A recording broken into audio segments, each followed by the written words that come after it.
All right, today we are stepping right into the ring for one of the biggest debates in the entire investing world: fundamental versus technical analysis. Now, you can think of this as a clash of titans, right? Two totally different philosophies for trying to figure out where the market is headed. So let's dig in and see how they stack up. At the end of the day, it doesn't matter what strategy you use. This right here, this is the goal that ties all of us together. We all just want to feel good about our decisions and, well, make some money. But the real question is, how do you actually get there? This is where the path splits, and you kind of have to pick a lane. It's a massive disagreement about what truly moves the stock's price. So let's meet our two contenders. In one corner, we've got the company detective, super meticulous, all about the details. And in the other corner, we have the market psychologist, reading the mood of the crowd. They're both trying to solve the same puzzle, but their methods, totally different worlds. Okay, so the company detective. This person is all about the hard facts.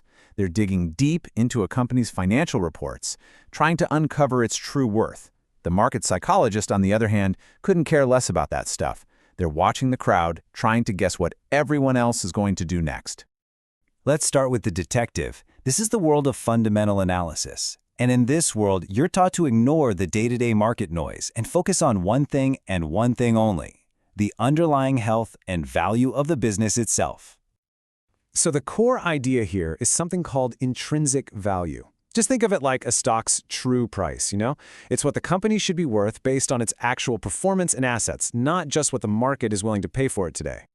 So what clues is our detective looking for?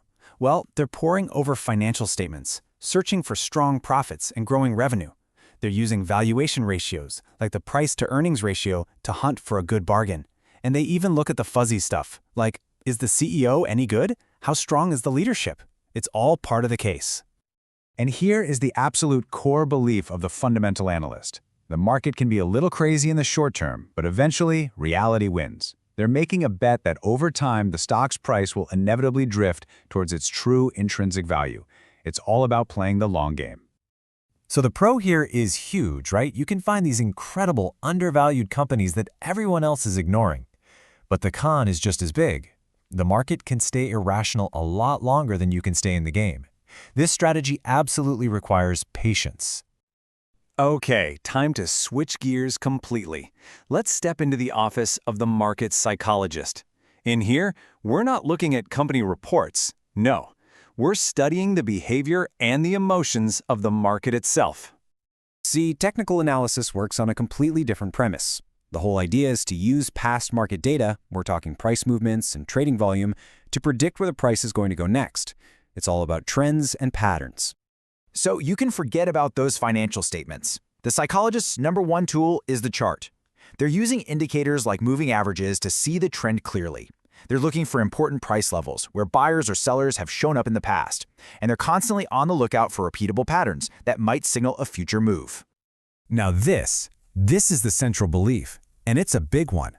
Technical analysts believe that everything there is to know about a stock, their earnings, the news, the economic outlook, it's already baked into the price. The chart tells the entire story. It's the only truth that matters. The huge advantage of technical analysis? Timing.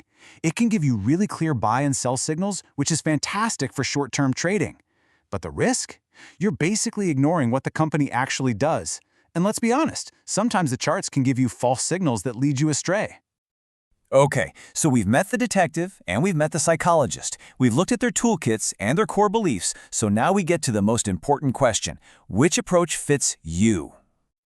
When you lay it all out like this, the differences are just so clear. Fundamental analysis is all about finding long-term value. Technical analysis, it's about riding short-term momentum. One focuses on the business, the other focuses on the chart. One is for investors, the other is for traders. And really, it all comes down to this single question. How long are you planning to be in this investment? Is this for your retirement in 20 years, or are you trying to make a profit by next Tuesday? Your timeline is probably the biggest clue as to which style will suit you best. But hold on. What if this whole detective versus psychologist showdown is the wrong way to think about it? What if the most successful investors aren't choosing one or the other, but have figured out how to be both? And this is where things get really powerful. Imagine this. You use the detective skills to find an amazing, solid company that you truly believe in. Then, you bring in the psychologist to help you pick the exact right moment to pull the trigger and buy. You get the best of both worlds.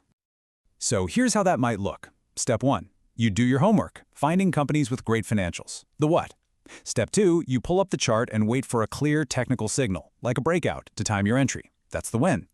And Step 3. You use the chart again to set a clear exit point if things go wrong, which helps you manage your risk. This quote just nails it, doesn't it? It perfectly sums up the hybrid approach. You're using one philosophy to build your conviction in a company, and the other to execute your trade with precision. Which brings us all the way back to the beginning. Are you a detective, a psychologist, or, after all of this, do you see the power in becoming a bit of both? Because maybe the best strategy isn't about picking a side, but about building a toolkit that works for you.